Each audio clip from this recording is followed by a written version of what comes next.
The Carolina Hurricanes maybe did not have a great back-to-back on the road to start the four-game road trip, but at least they got some great efforts out of Justin Robidas in his debut games. Where do the Hurricanes stand in the second seed after the weekend? And we are officially now on the Alexander Nikishin watch for the Canes.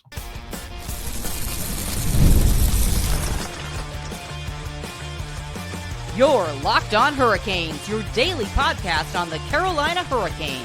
Part of the Locked On Podcast Network, your team every day.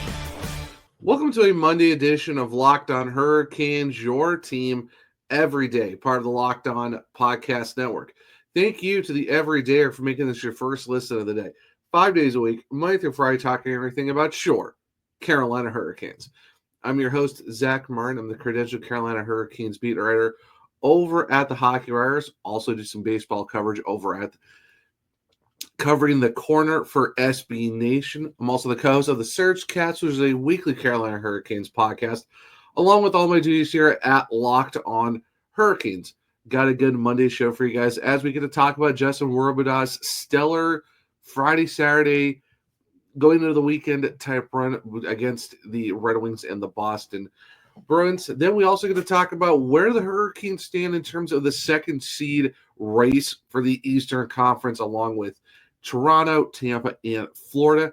And with Scott's season over in the KHL, now we are officially on Alexander Nikishin watch. Now, Friday and Saturday for the Hurricanes wasn't really the greatest overall with the back-to-back, with, one of those things where the Hurricanes just did not have it was weird games in the aspect of Carolina where just starts did not go their way, down early, down often, and it's like it's one of those, like, do you blame it on the goaltending or do you blame it on the team in front of them? I feel like this is more of like you could have a mix of both where, like, maybe there are certain goals that Kochetkov and Anderson did definitely want, especially with Kochetkov getting an 800 save percentage, giving up 4 goals on 20 shots. And then if you want to look at, how the game against Boston went for Frederik Andersen, it also not great in terms of when you look at his box score, because the Hurricanes were down 2-0 after the first period in both games. And Anderson finished with an 808 save percentage, giving up 5 goals on 26 shots. So while it is .008 better than Kochetkov, he did have 6 more shots he went up against. So is it really that much better? No. And overall, it's just not a great set of games for the team overall. And I would say definitely, especially with, like I said, the goaltending wasn't the greatest. But I would say even the team in front of them didn't play good, because you heard it after the game against Boston. It's just the Hurricanes were not playing their game. It took them 10, 15 minutes to get into it, and by then it was already too late, because you get, the Red Wings scored a pair of goals in like less than 30 seconds in their game. David Pastrnak goes absolutely off for a hat trick, and at that point the Bruins lost 10 games in a row to snap that against the Hurricanes. So I would definitely say it was an overall team effort that just wasn't there. And the fact that you saw this team give up 10 goals in those 2 games combined, and then the Hurricanes only scored 4. So you got outscored 10-4 in those games, and it's just an overall just not a great. It's tough when you just beat the Capitals to get the playoffs, to now go into 2 games where you've beaten Detroit twice already, you've beaten Boston twice already, and you score 4 total goals in 2 games. And I know some guys are hurt and stuff like that, but even then, it's like Svetch has been out for a little bit. Stahl's also been out too. So it's not like the team isn't winning games. Yeah, they might have rotated their defensemen a little bit, but I think just leaving the goalies out to dry and just not really playing a game in front of them. And now I mainly feel bad for Pyotr Chekhov for the fact that he's gotten tagged twice now in back-to-back games that he started for the Hurricanes where the team in front of him just falls apart. Is there goals that he would want back? Yes, I would say so too, but defense allowed a lot of 50-50 battles. Forwards weren't really doing much to contribute, giving the other teams way too many opportunities. And I think it's just, I could definitely see where Pyotr might be in his head right now for the fact that now he's gotten tagged for 12 goals in his last 2 games. That's not what you want for your goaltender when you're like less than 10 away from the playoffs and he's getting blown up twice to where maybe a couple goals you would definitely want back from him. The Kings game, you really can't put on him very much because 4 goals went in off the post and skates.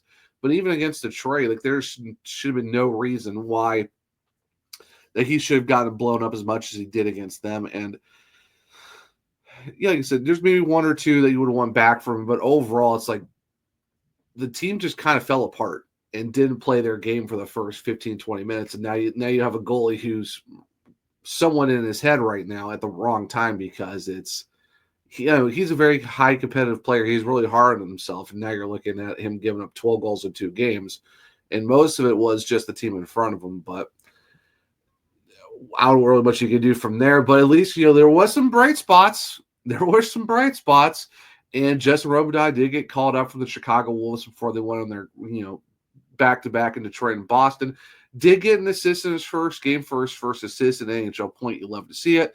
And then he goes against Boston, basically stops the bleeding a little bit, breaks the shutout run that Jeremy Swayman had to get his first NHL goal. So, just like Vasily Ponomarev did when he got his debut with the Hurricanes, Justin Robidas 2 points in 2 games, a goal and an assist. So it's great for him, great for, another 2021 draft class guy to come up and make his debut. And, he did get sent back to Chicago because with Stahl back, Carrier's in the no contact jersey at practice on Monday. Andrei Svechnikov is back. So the Hurricanes are looking a little bit more healthy. Unfortunately, Spirit Kotkaniemi is out because he got hurt in the Boston game. But now you're having Carrier, who's been out since January, might be officially back. Andrei Svechnikov is back after missing, a couple games. And even Jordan Stahl's back after missing some games as well. So Robidas, odd man out, but honestly, what a way to come in and do the job for a couple games, getting yourself a couple points and showing that, hey, you could definitely do this in the NHL level. What does it say for next year? It all really depends because, there's going to be a lot of guys coming back and, with the cap going up, the Hurricanes are definitely going to be swinging for a lot of big moves in the offseason. Not a lot, maybe like 1 or 2 guys, maybe some depth pieces. So we'll definitely see where Justin Robidas fits when it comes to training camp and all that next year. But, hey, congratulations to him for coming up, doing the work that he needed, show that he can hang with the guys in the NHL, even if it's for a really small sample size. But you really can't take away a guy who got his first NHL point with an assist in game 1 in his debut and then follows it up with a goal against Boston for the only goal for the Hurricanes. So you definitely love to see that for Justin Robidas being able to come in and do that. But unfortunately, no wins. You would love to see the team get a win from him, but it is what it is, unfortunately. And hopefully, this is kind of a wake-up moment for the Kings. But, hey, you clinched, but the job isn't really done yet because you don't want to go into the playoffs cold or struggling. So maybe with a team that's more so healthy, minus Kotkaniemi, and they play Buffalo on Tuesday, so hopefully maybe this is kind of a turnaround that they need with a handful of games left before, next week, in the playoffs, because you got, Buffalo this week, then you got the back-to-back this weekend with the Rangers and the Maple Leafs, and the next week you got Montreal and Ottawa for another back-to-back to finish the regular season before round 1. So it'll definitely be interesting to see how it goes, but yeah, hopefully we don't really see any more of the games we saw in Boston and Detroit, because you can't be down 2-0 in both games, and you're shelling, and both of your goalies are getting shelled with some not so great play in front of them. So hopefully we get a little bit of a turnaround. But like I said, congratulations to Justin Robidas for his first NHL point, of course, with it being an assist and also his first goal as well. Now, even with the Hurricanes losing those 2 games, where do they sit in the second seed race for the Eastern Conference? We'll stick around as we'll talk about that here in a second on a Monday edition of Locked On Hurricanes. You just realized your business needed to hire someone yesterday. How can you find amazing candidates fast? Easy. Just use Indeed. When it comes to hiring, Indeed is all you need. Stop struggling to get your job post seen on other sites. Indeed's sponsored jobs put your post at the top of the page and help you reach the right candidates faster. Now you can speed up your hiring process with a $75 sponsored job credit. Just go to Indeed.com/lockedon right now and support our show by saying you heard about it Indeed on this podcast. Terms and conditions apply. Hiring, well, Indeed is all you need. Welcome back to segment 2 of Locked On Hurricanes, your team every day. So like I said, the Hurricanes did lose against Detroit and they did lose against Boston. And where do they sit overall in terms of points when it comes to the rest of the Eastern Conference as they were fighting for the second seed with Toronto, Tampa, and the Florida Panthers, and maybe even the Ottawa Senators? Well, the Hurricanes have lost 2 in a row. They are now 16-18 and they're on the road after getting it back to 500. The Toronto Maple Leafs did surpass them. They're on a 4-game winning streak after just being the Columbus Blue Jackets. They sit at 98 points. The Hurricanes are only 2 points back, but they have played the same amount of games. So there is still a chance for the Hurricanes to catch in a potentially leapfrog the Maple Leafs, especially with a 4-point swing coming up on Sunday back in Raleigh. Now, that bodes well for the Hurricanes because they're 38-1 at home. However, Toronto is a team that is 22, 12-3 on the road. They're 8-1-1 in their last 10. Like I said, they're on a 4-game winning streak. But with Carolina, they are 6-4. And like I said, their home record is they're the only team with 30 wins at home. And their goal differential is plus 40 compared to Toronto's 29. So, depending on how the next few games goes for the Hurricanes, there might be a potential whether either it can be tied or already ahead of Toronto going into that game. And with 2 games left after that, maybe if it all works in their favor to where they're kind of tied in points by the time they get to that Toronto game, or at least ahead, and they beat the Maple Leafs, they were looking at a huge swing when it comes to the second seed in the East. Now, on the other side of everything, the Tampa Bay Lightning have played the same amount of games as the Hurricanes and the Maple Leafs, but they sit at 94 points. So they are 2 back of Carolina, 4 back of Toronto. They've had a game that went into overtime and won it, or lost it. They're 6-3-1 in their last 10. Their road record 17-18-4, but at home they're 27-8-2 with an absurdly high plus 70 goal differential. Now, it'll definitely be interesting to see how Tampa does because, like I said, they played the same amount of games, but they are 2 points back at Carolina, 4 points back at Toronto.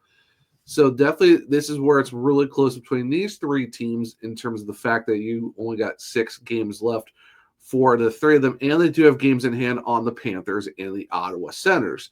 Now, speaking of Florida and Ottawa, Florida has lost their last 3. They're 3-6-1. 20-18-2 at home, 24 on the road, 24-11-2 at home with a plus 29. The thing going for Florida is in the shootouts, they are 5-0, but they're at 92 points with 77 games played. So they have played 1 more than Carolina, Tampa, and Toronto. So that definitely puts them in a weird spot of you've already played 1 more game. You're 2 back of Tampa, 4 back of Carolina, and then 6 back of Toronto. So now their window is a little bit tighter when it comes to fighting for that second seed. And furthermore, too, even though Florida has clinched along with Tampa and Toronto, Florida is not really secure for the number 3 seed in the Atlantic Division because now the Ottawa Senators are right on their tails. Same amount of games played at 77, but they have 90 points. 24-11-2 at home, 18-18-4 on the road, 6-3-1 in their last 10. They do have a plus 7 goal differential when it comes to the top 8 teams in the East. They are the lowest plus team, like I said, at plus 7, because New Jersey's at plus 30, Florida at plus 29, but Ottawa's plus 7. It's just enough. And like they said, they've won the last 3 games, and they're only 2 points back of the Florida Panthers. So even Ottawa has a chance to at least get the 3rd seed in the Atlantic and bumping Florida down to a potential wild card spot. So that'll definitely make things very, very interesting in terms of that aspect. But with Ottawa, do they have a shot of catching for the 2nd seed in the East? Well, They have played one more game than Toronto, and they're at 90 points, which puts them 8 back. So it's a long shot for the 2 seed, but never say never when it comes to Ottawa, who are on a 3-game winning streak. Now Toronto's on a 4-game heater. Florida's falling off at the wrong time. Tampa's doing all right, and Carolina's a little bit of a skid. But overall, that's what you're kind of looking at, where you have about 4, maybe 5 teams fighting for the 2nd seed in the East. But for the Hurricanes, I think they still have a relatively good shot of doing it, because with 6 games left, you got Buffalo coming up. You have another game during the week. Then you have that weekend back-to-back against the Rangers on Saturday, Toronto on Sunday. And like I said, depending on how everything leads up to the Sunday game, that would be a huge one in determining what we could be looking at for the last 2 games of the season, where Carolina could have a 4-point swing on the Toronto Maple Leafs, giving them an opportunity to maybe secure that 2nd spot. It's just they have to get through Buffalo on Tuesday, Washington on Thursday, and if they get wins there, that puts them back at 500 on the road, which would be 18-18-3 before they play 2 more at home, where they could potentially get 31 or 32 wins at home to wrap up the regular season before going back on the road once again. And 2 of those games very late in the year, the Montreal Canadiens, who are at 85 points in the 8th spot in the East, which will be the 2nd wild card, and then you got the Ottawa Senators, who are at 90 points, fighting for the 3rd Atlantic spot. So those 2 games will definitely matter for those teams, especially with Montreal fighting right now a very close battle with the Rangers in terms of their points. And then Ottawa is trying to catch the Panthers to secure a spot in the Atlantic 3 position. So for the Canes, like I said, they're still relatively in a good spot to catch Toronto. They're only 2 points back, play the same amount of games, and depending on how Sunday goes, it really could set them up to have a better run of figuring, out where they are in the 2nd seed. Because right now, that's kind of like, I know you're in the playoffs. What are you really playing for?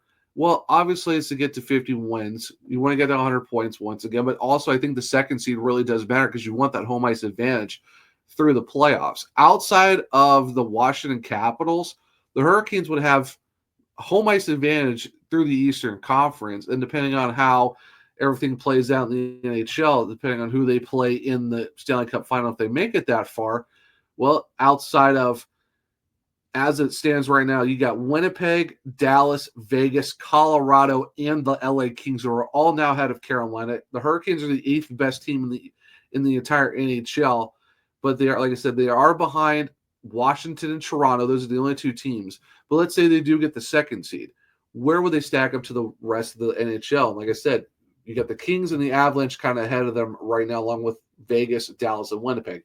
If they can at least get ahead of LA, then you would have maybe 4 teams in the West that would have home ice advantage if they met Carolina in the Stanley Cup final. So it'd definitely be interesting to see how all that works out. But if you're the Canes, you really want to set yourself up to be in a good spot when it comes to securing that 2nd seed. And then outside of Washington, you would have basically control of your home ice through the Eastern Conference at least. And definitely the Eastern Conference final, because if you beat Washington, then there you go. Then it just comes down to, all right, who's coming out of the West? And most likely, if you got about 3 or 4 teams ahead of you in terms of that conference, then okay, yeah, then most likely you're going to be the road team in game 1. But at that point, everything's kind of thrown out the window when it comes to the Stanley Cup final, because anything can happen. But if you're Carolina, there's still a lot to play for when it comes to going for that 2nd seed. And while losing these last 2 games didn't really help their cause, they're still in a battle, because like I said, they're only 2 points back at Toronto, a little bit ahead of Tampa and Florida, and they're a good, decent amount away from Ottawa. But this is definitely where the team needs to buckle down with 6 games left. You got some pretty big games coming up to help solidify your 2nd seed to getting back into it, especially with 2 other sets of back-to-backs, and you got a lot of division games coming up. So definitely interesting to see how that looks out. We're definitely going to keep a watch and an eye on how all that goes. Now, speaking of keeping an eye on things, Alexander Nikishin's season is officially over with SKA after they got eliminated in the KHL Playoffs. So now we're officially on watch. What does that mean? Well, stick around and we'll talk about that here in a second on a Monday edition of Locked On Hurricanes. Ever check your bank account and wonder, where did all my money go? Between dining out, online shopping, and entertainment, it's easy to lose track. That's where Monarch Money comes in, your personal CFO, giving you full visibility and control over your finances. Monarch Money isn't just a budgeting app. It's a complete financial command center. You can track all your accounts, investments, and spending in one place so you can stop just managing your money and start building wealth. Take control of your finances with Monarch Money. Use code LOCKEDONNHL at monarchmoney.com for 50% off your first year. That's monarchmoney.com, code LOCKEDONNHL for half off your first year. Welcome back to segment 3 of Locked On Hurricanes, your team every day. So like I said at the end of segment 2, Alexander Nikishin's season was Scott's official after they got eliminated in the first round of the KHL Playoffs. What does that mean for the Carolina Hurricanes? Well, a few weeks ago, there have been reports going around that, Alexander Nikishin did get representation with a group in North America, and him and his agent have expressed interest that once his season's done with Scott, and if, his KHL club is okay to letting him go early, depending on when the season ends, there's a potential that, they want to come over to America as quickly as possible, and the Hurricanes do too.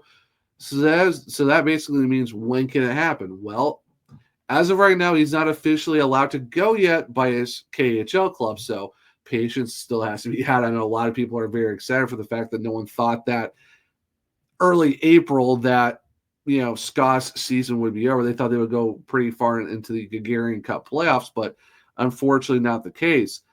And now it's just kind of a waiting game on, like, what's his Russian team want to do. And of course, you got contracts and visas and everything else like that. So it's not going to be a right away thing. And also, too, do the Hurricanes want to bring him over so fast and throw him in some games, especially with the playoffs coming up? I mean, obviously, if there's an opportunity for it, sure. But, with how the defense is right now, you got to figure out who you're going to take out, because you also got to fit, Nikishin's contract onto the books too, because it's not like the Hurricanes have a whole lot of space to go and just throw another contract on the wall, because then you got to figure out, okay, who's going to be sent down and this, that, and the other. Because right now the projected cap space, is minus $364,000, but in terms of their LTR pool and everything else, with that, their current cap is $3.368 million. Now, will that fit? Obviously, yes. But the thing is, too, if we really want to look at how the team is kind of set up, you have right now Jesper Foss on LTIR. Carey isn't officially his contract is. They haven't really put him on IR, but also, too, you have to figure out, he is coming back. KK's out for right now, but he's not going to be out for very long. So then, where are you looking in terms of the depth chart of who's going to be where, who's going to be sent down, all this other type of stuff? Because if you're talking about adding another defenseman, well, then you're looking at possibly sending down Scott Morrow once again. And he's been playing very well for the Hurricanes. Obviously, he can go back down with no issues because of, when it comes to waivers and stuff like that. They already sent Robidas down. That's for the forward more likely than that. Carey is going to be officially back. KK's out for right now, so it's just a lot of, you send Morrow down, sure, but do you bring Nikishin over and just throw him in the press box for the playoffs? And then it comes to that, who do you take out of the lineup? Walker's been playing well. Gossesbear's been playing well. So is Chatfield. So is Slavin. Do you take out Orlov or Burns? Both of those guys are in last year of their contracts. So, does one of them come out? Are you just waiting? Do you have Nikishin around in case there's an injury? A lot of possibilities there for sure when it comes to all of that. Now, looking at Nikishin's season with Scott,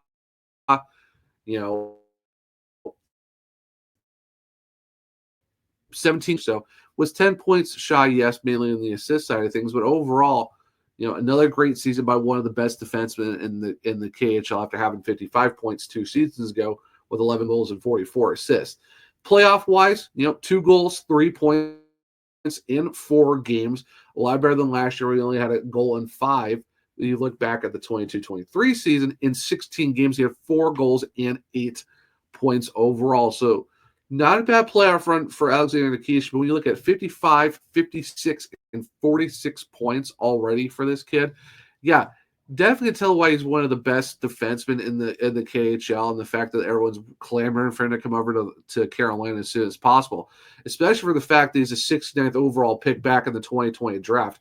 Who would have thought? I mean, obviously Darren York and the scouts did, because of the fact they picked him up in the 3rd round, and he's one of the best defenseman in KHL history and the number 1 prospect in the Canes system. Basically, everyone's falling all over themselves waiting for him to come over. And the crazy part, too, is he's only 23.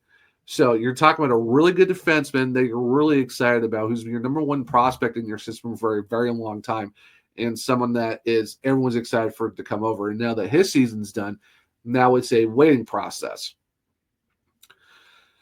Could it be end of April? Could it be May? Who really knows? No one knows for certain how it is. I will stress, you gotta be patient, guys, because we don't know how long that process is going to be of trying. Is Scott going to let him go early? Because officially his season's not. I mean, the games are done for them, but the season's not officially over for Scott in the KHL because of the fact that the season's still going in terms of the playoffs.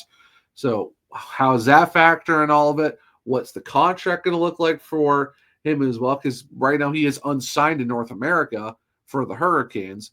And then it's like, okay, now you got to figure out roster. Yeah, you send Morrow down, but are you still going to be within the cap realm of compliance depending on what type of contract it's going to be?